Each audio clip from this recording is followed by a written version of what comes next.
Imagine you have spent your entire life looking at the world through a microscope. Right. Everything you examine under that lens is just, data. It's cells, it's atoms, it's all these neatly categorized facts.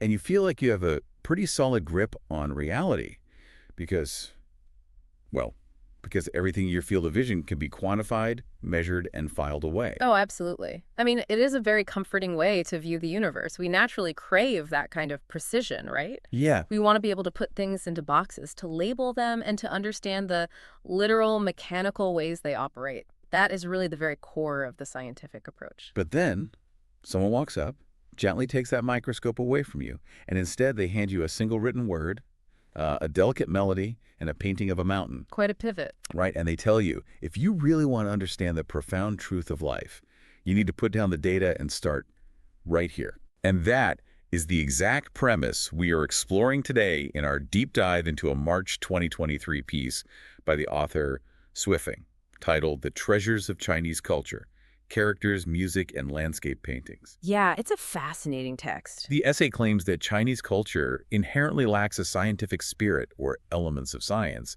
but it compensates with something entirely different. It compensates with a remarkable magical charm. It really is a massive paradigm shift. I mean, usually when we analyze a major world culture, there's this rush to validate it by highlighting its historical scientific achievements. Yeah, like the inventions, the technological milestones. Exactly. But here, the source material explicitly steps away from that impulse. It asks us to look at this culture not as like a laboratory of innovation, but as a sanctuary of aesthetics and philosophy. Okay, let's unpack this. Yeah. Because it is highly unusual for a cultural critique to start by pointing out a lack of science as the actual gateway to magic. Yeah. So how does setting aside that scientific spirit actually clear the stage for this magical charm that Sofeng is talking about? Well, it fundamentally changes the way you interact with the information. When you approach something with a scientific spirit, your primary goal is dissection. Right, taking it apart. Yeah, you want to break an object down into its component parts to see how the gears turn. But Zhifeng frames these cultural artifacts, the written language, the music, the landscape paintings, not as data points to be analyzed or problems to be solved. They are holistic aesthetic experiences. So you can't just throw them in a spreadsheet. Exactly. If you try to apply a rigid scientific logic to them, you entirely miss the charm because, well, you are using the wrong tools of perception.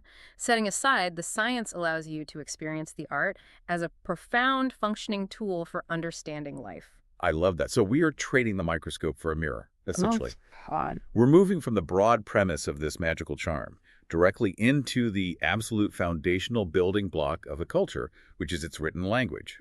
And according to the source, the Chinese character is not just a letter, it carries a massive wealth of meaning. Oh, it really does. The essay argues that each character is essentially a full essay, a complete landscape, or a profound principle, entirely packed into a single visual symbol. Which is, frankly, a brilliant way to conceptualize language. I mean, think about a phonetic alphabet like English. A letter is just a sound. Right, an A is just ah or a. Yeah, it just gives you instructions on how to move your mouth. It has no inherent meaning until you string it together with other sounds. But here, the symbol itself is the story. The architecture of the written word dictates the actual philosophy of the concept it represents. Here's where it gets really interesting. It's like each character is a tiny compressed zip file of ancient philosophy. That's a great analogy. You just have to know how to double-click it to reveal the wisdom inside. Yeah. Take the concept of a celestial being, which is pronounced Zan. Okay. Now, in English, celestial being sounds like, I don't know, an angel floating in the sky somewhere. Right. Very ethereal. But the Chinese character literally grounds it. The author breaks down the visual components for us. On the left side, you have the symbol for a person. And on the right side, you have the symbol for a mountain. Person plus mountain. It gives you a geographic boundary for spiritual elevation. It isn't just giving you a noun, it is giving you a prerequisite. Right, and the implication here, according to the text, is that a celestial being is quite literally someone who lives in the mountains. The essay explicitly states that one cannot become a celestial being while living in a bustling city. What's fascinating here is how the language itself argues that the environment you place yourself in is directly tied to your spiritual capacity. Oh, that's heavy. It is. Mm. Think about the noise, the commerce, the constant exhausting transaction of a bustling city. The character asserts that these are fundamentally incompatible with reaching a celestial state. You need the elevation, the isolation, and the permanence of the mountain. So it's not just a word, it's a lifestyle instruction. Exactly. The character forces you to confront the nature of the concept. You can't just be spiritual in traffic. You can't be enlightened on your morning commute. Right. It's a geographical and spiritual equation. And it gets even more pointed when we look at everyday human experiences. The essay gives us the character for a marriage, pronounced Hun. Let's hear it. Let's break this one down. The left side shows the symbol for a woman. The right side is a scene that suggests dimness or confusion. Wow. Yeah. Woman plus confusion equals marriage. That is a highly specific analytical deconstruction of a major social institution embedded right there in the daily vocabulary. It really is. And they also goes pretty far with it, too. They tell us this means a woman who marries is in a state of confusion, arguing that a clear-minded woman simply would not marry. That's a bold claim. They claim that if you ask people who have been married for a lifetime, many will realize in their later years that they were actually in a muddled state of mind when they tied the knot. Now, I have to push back on this. Sure. Isn't defining marriage fundamentally as a muddled state of mind surprisingly cynical? Yeah. Especially for an essay praising the magical, ethereal charm of the culture. It certainly sounds sharp to modern ears, I'll give you that. But if we look at it through the lens of the source material, it is acting as a stark, uncompromising mirror to human nature. The structure of the character refuses to romanticize the institution. But dimness, I mean, that implies people don't know what they're doing. Doesn't that undercut the idea of a deliberate, lifelong commitment? Well, think about the immense, overwhelming reality of merging two lives entirely. It requires a certain suspension of pure, calculating logic. Okay, I can see that. If you approached marriage with purely a scientific spirit, weighing every single risk, every potential point of failure over 50 years, you might never do it. The dimness isn't necessarily stupidity. It represents the necessary leap of faith. It's a dimming of the hyper-rational mind so the emotional bond can take over. That makes a lot of sense. I mean, think about your own wedding day or a friend's for anyone listening. Wasn't there a level of pure, overwhelming chaos that you just had to surrender to? Absolutely. Yeah. And the author is using this to show that the language does not deal in polite fictions. It deals in raw philosophical assertions. It captures a deeply complex, perhaps terrifying psychological state and freezes it in a single symbol. Right. Cynical or just incredibly observant, it forces a confrontation with reality every time you write it. Which brings us to the most profound example in the essay, which is the character for Buddha, pronounced Fo. This is a great one. On the left side, we have the symbol for a person. But on the right side, we have the symbol Fu, which translates to not or no. Person plus not. Exactly. So Buddha literally translates to not a person. Yes, and the author insists we take this entirely literally. If a person retains human form, human thoughts, and human consciousness, they cannot be Buddha. Therefore, Buddha has no human form. That's a huge distinction. It is. The picker here is that the author points out that going to a temple, seeing a statue, and thinking that statue is Buddha is a massive mistake. The essay calls out the common phrase that Buddha has kind brows and kind eyes, and dismisses that concept entirely, because kind brows and kind eyes are merely forms, and form is fundamentally not Buddha. This is a brilliant demonstration of the written character serving as an ultimate spiritual truth that actively challenges human instinct. I mean, as humans, we desperately want to anthropomorphize enlightenment, Oh, totally. We want a face. We want to put a face on the divine. We want kind brows and kind eyes because that is comforting. We want to build the statue, point to it, and say, there it is. Right. It stops us from wanting a comforting grandpa figure or a relatable human face to pray to. It forces you to accept that true enlightenment doesn't have a face at all. Precisely. But the character itself, the very word used to name the concept, stands as a constant, silent correction, not a person. It strips away the human desire for a tangible deity. It tells you that true enlightenment is formless, thoughtless, and entirely beyond the human sensory experience. The language is literally forcing the mind to grapple with the abstract. But, I mean, if the characters are constantly forcing you to confront these harsh, absolute, truths like marriage being confusion or enlightenment being an entirely formless void, that gets exhausting. It really does. You can't live purely in rigid intellect. Where does this culture go to breathe? That is the crucial pivot. You cannot have a culture built entirely on stark, uncompromising mirrors. The soul needs a space to express itself without the constraints of literal intellectual definition. And that brings us to the second cultural treasure the author highlights, which is Chinese music. We are moving from the equations of the mind to the pure resonance of emotion. A very necessary transition. If the characters stimulate the rational philosophical intellect, the music stirs the feelings. The essay describes this music using very specific adjectives.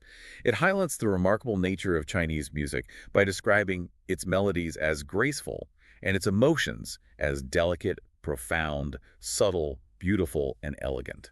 That's a very evocative list. Yeah, and the author notes this specific aesthetic is hard to find in other cultures. Well, those adjectives, delicate, subtle, graceful, they point to how the music fundamentally operates. It is not trying to overwhelm the listener with volume or barrage you with complex driving rhythms.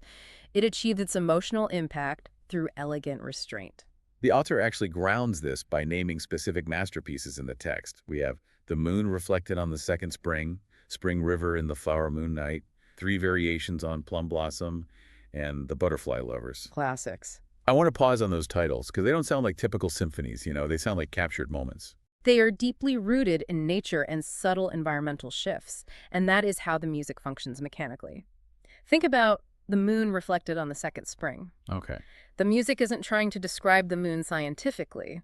It uses melody, and crucially, the silence between the notes, to evoke the actual feeling of watching that reflection ripple on the water. It is creating an emotional landscape to soften the edges of daily life. Let me ask you this.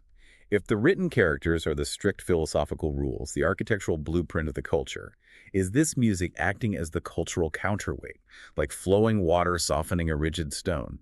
Is it the space where you actually have to live and feel comfortable? That is an excellent way to view it. The author is presenting a complete, balanced ecosystem of the mind and spirit. The intellect absolutely needs the written characters to understand the hard boundaries of reality and philosophy, Right. but the emotional self needs the music to cultivate a profound inner subtlety. Without the graceful resonance of the music, the philosophical rigor of the written words could easily become cold or overbearing. Exactly. The music provides a delicate, fluid emotional flexibility that perfectly balances the stark, absolute truths of the language. Mind and emotion, blueprint and living space, Yeah. which sets up the final synthesis in our deep dive. Having examined the intellect through words and the emotion through music, the author brings both of these realms together into a visual medium. The final treasure. Yes, what they call the absolute most outstanding element of Chinese cultural landscape painting. It is the ultimate culmination of that magical charm we discussed at the beginning. The author refers to landscape painting as an unmatched cultural phenomenon. And the essay is quite specific about what goes into these paintings. It's mountains, water, clouds, birds, waterfalls, thatched cottages, small bridges, and vegetation. Very natural, serene elements. Right, and combining these elements creates something profound. The author states these paintings create scenes of exquisite beauty that evoke visions of a paradise beyond this world. A paradise beyond this world. That phrasing tells us exactly how these paintings function. They are not striving for the photographic realism of, say, a muddy, everyday riverbank. Right, they aren't scientific diagrams of the local geography. No, not at all. They are constructing an idealized, ethereal realm. And they achieve this through an incredible mastery of composition and negative space. Oh, explain that negative space, because I think that's where the magic really happens. It's not just about what they paint, but what they leave empty, right? This raises an important question about how we view art. In Western traditions, there's often an impulse to fill the canvas, to paint every leaf and shadow. Fill every inch. Yeah, but in these Chinese landscape paintings, the unpainted silk or paper is just as important as the ink. That emptiness becomes the mist rolling through the valley or the vast surface of the water. Oh, wow. By leaving it empty, the artist forces the viewer's mind to actively participate in completing the image. You aren't just looking at a picture, your brain is stepping into the scene to find the paradise. It actively pulls you in. And the text says, these images fill the viewer's heart with serenity, a vast vitality, and peaceful leisure, making it incredibly hard to look away. Because you're living in it. Exactly. And they highlight a specific artist named Hanxiu Celestial, who the author notes created over 100 of these widely admired landscape paintings, all imbued with this distinct celestial grace. Now, painting over 100 versions of these serene landscapes, I mean, that isn't just a hobby. No, that is a dedicated practice of world building. And when I think about why someone would build that world over and over, it connects straight back to our very first segment. How so? Well, so these aren't just literal maps. They are visual meditation aids. It reminds me of the character for Celestial Being, the person in the mountain. These paintings seem to be the literal visual mountain you can visit to escape the bustling city of your daily life. You've hit on the exact utility of this art. These visual paradises are not merely decorative. When the physical reality of the bustling city, the endless emails, the traffic, the constant barrage of data becomes too much, the landscape painting provides a functional psychological escape hatch. A place to go. It is a tangible destination for the mind. It allows the viewer to mentally inhabit that space of vast vitality and peaceful leisure. It's an applied tool for maintaining sanity. Which perfectly weaves together everything Zhifeng has been demonstrating. Pulling these three treasures, the unyielding written characters, the delicate fluid music, and the celestial landscape paintings, together, it reveals their ultimate shared purpose. And that purpose goes far beyond passive entertainment or historical appreciation. Yes, the essay concludes with a powerful assertion. The source states that contemplating these characters, listening to this specific music, and appreciating these landscape paintings are active forms of self-cultivation. Self-cultivation implies a deliberate, ongoing process. You are actively tending to your own mind. Right. They serve to elevate one's life. That's the priority. And they possess a wondrous effect in purifying the soul. Which brings us full circle back to the microscope. Yeah. If you only view the world with a scientific spirit, you are only ever analyzing the dry mechanics of existence. You are quantifying your life, but not necessarily elevating it. Zhifeng argues that by engaging with these three specific artistic treasures, you are engaging in a deliberate practice of soul purification. You're cleaning the lens, in a way. Exactly. You are tending to your inner landscape. It is a necessary, vital antidote to a purely logical existence that might leave your spirit feeling barren. So what does this all mean for you, the listener, navigating today's hyper-scientific, information-heavy world where everything feels like a data point you have to process? How can you apply this? Yeah. We spend so much time analyzing the mechanics of our schedules and our productivity, but maybe we need to spend more time cultivating the magical charm of our inner lives. It is an invitation to put down the microscope, even just for a few minutes a day, and experience the world through meaning, melody, and vision instead. It really is. So we will leave you with this final thought to mull over as you go about the rest of your day. If you were to invent a single Chinese character to represent your own daily life right now, what two symbols would you smash together? Oh, that's a great question. And when you look at that final picture you created in your mind, would the final picture look more like a bustling, exhausting city or a serene mountain?